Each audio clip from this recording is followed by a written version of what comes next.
Welcome back, welcome back. The history of modern Pakistan could be told as a story of one family, pretty well, the Bhuttos. From their time as feudal landlords to their present position as leaders of Pakistan's ruling PPP, they've dominated the tumultuous and bloody politics of their country, and in many cases paid the supreme sacrifice for doing so with their lives. Fatima Bhutto lived through the murder of her father, Mir Murtaza Bhutto, and the assassination of her aunt, the former Prime Minister Benazir Bhutto. Her uncle, Shah Nawaz, was murdered, and her grandfather, Zulfikar Ali Bhutto, who served as both Prime Minister and President of Pakistan at different times, he was executed. She joins me now to talk about her life and times, and indeed also her new book, Songs of Blood and Sword, A Daughter's Memoir, which tells the story of this illustrious but ill-fated political dynasty. Tell me, would you say that this book, that the personality of your father dominates the book, as in a way he still dominates your life? Well, it is a daughter's memoir, but it is also a book about a family, a very troubled family, and a country that is marked by violence, a violence that the family shares. But certainly my father is the one member of the family who I lived with the longest, who I knew the most, and whose murder is something we've been fighting to seek justice in for the last 14 years. For the last 14 years, for that long. Mm-hmm. And in that whole period, have you made real progress on that, or mentally do you know what happened now to your father? Well, we have accounts from survivors, we have autopsy reports, we have forensic reports. A tribunal was convened which didn't have legal authority to pass any sentence, that ruled, first of all, that it was an assassination, it was not an encounter as the police had claimed, that the police had used an excess amount of force and had left all 6 men who were killed with my father to bleed to death, and that the orders to assassinate Murtaza Bhutto, who at the time was a sitting member of parliament, couldn't have come except from the highest levels of government. So we know certain things, but there are many questions that have yet to be answered. And in terms of this inheritance that you have, on the one hand, would you say that being who you are, being a Bhutto, that is on the one hand a source of fierce pride that a ruling class and so on, or is a curse, as people have often said, the curse of being a Bhutto, because as you said, once every 10 years we lose someone violently and so on. Is it a curse being a Bhutto, or is it a privilege? Well, I was born a Bhutto, and I have to say I never thought of it in this way. I mean, I grew up in exile. I grew up in Syria, where no one could pronounce my last name, let alone spare a moment to care what it meant. So I was 11 years old when I first moved to Pakistan and understood that this was a name that meant things good and bad to many people. And it's only in the last year or so that people have started to give my name a life of its own, sort of enters the room before I do in some cases. But I've never thought of it that way. It's just a name. Just a name. But in terms of the effect of people, I mean, do you think that you are more in danger when you're in Karachi than other people are, for instance? Or do you think that there's a divine protector up there who's looking after you?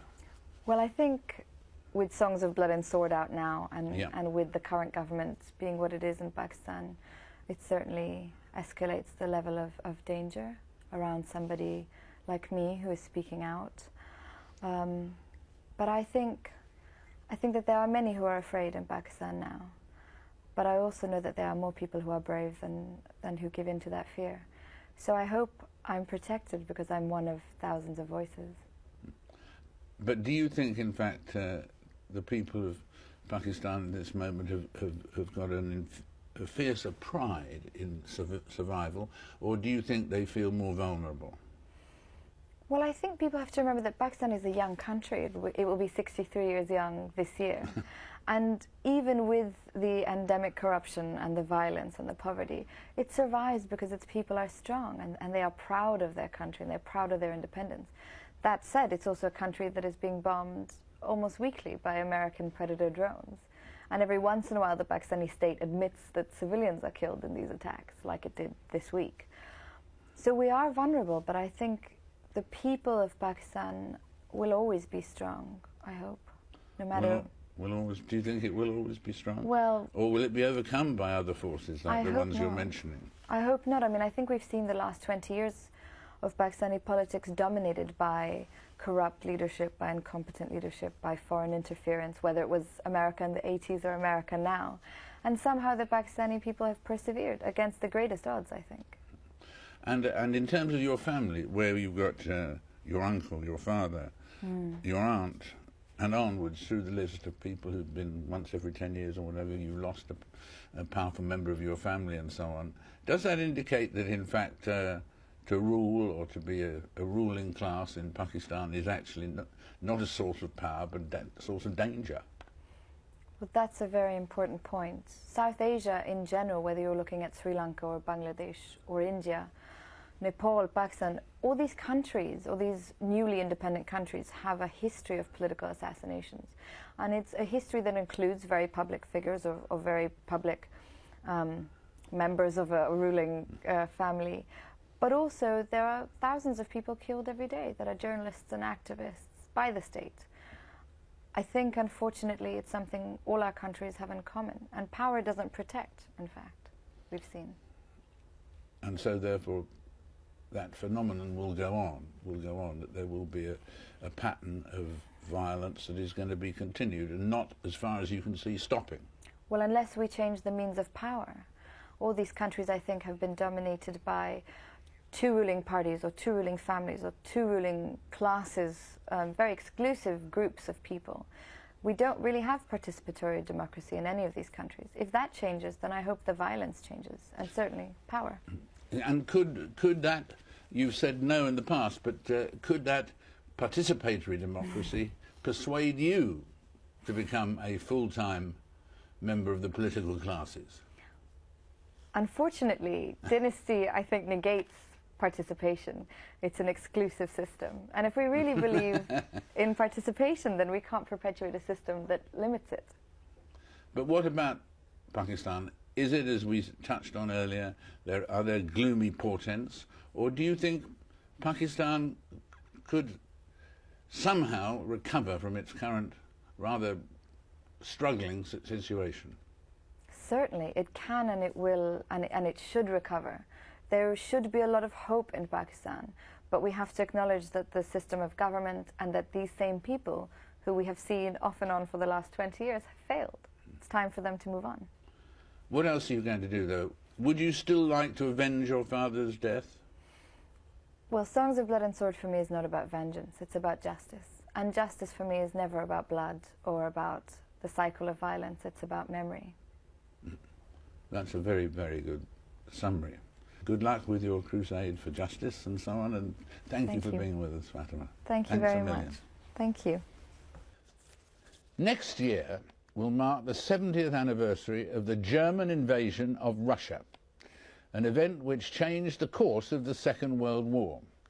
According to British historian Andrew Roberts, that decision to attack Russia was arguably the greatest in a series of mistakes which cost Hitler and the Axis powers, that's Germany, Italy and Japan, possible victory in the Second World War. And Andrew Roberts, that said historian, is here right now. Andrew, welcome. Thank you very much. It was that crucial, was it, in the Second World War, the decision to attack? It was, yes.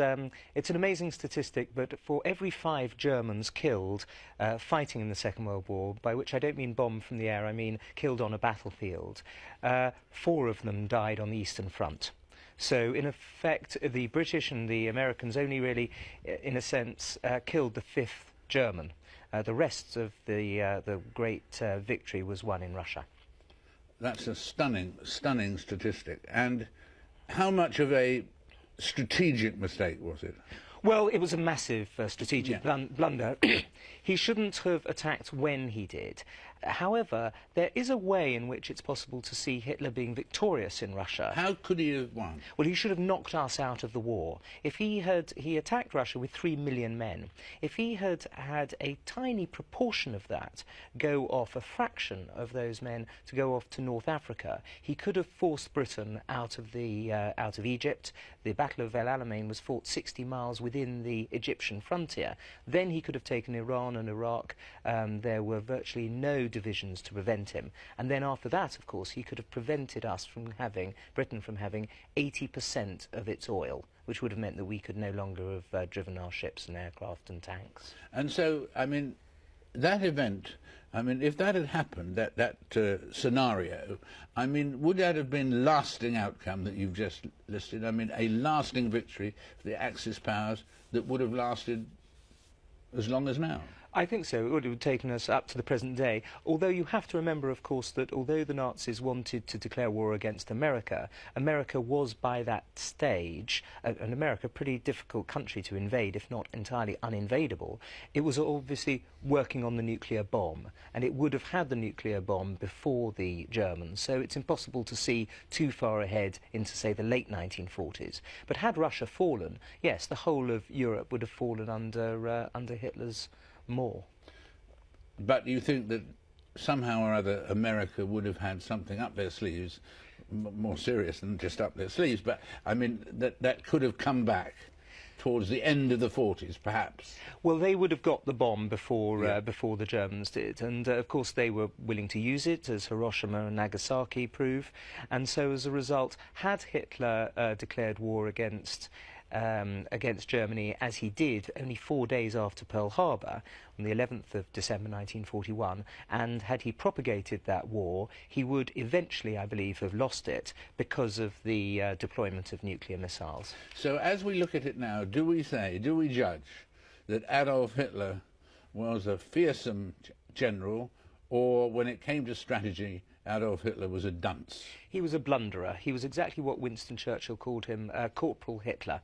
He had no strategic brain, unlike so many of his great generals like Manstein and Guderian and Rommel and Rundstedt and others, but he wouldn't listen to these men who had much better military brains than he.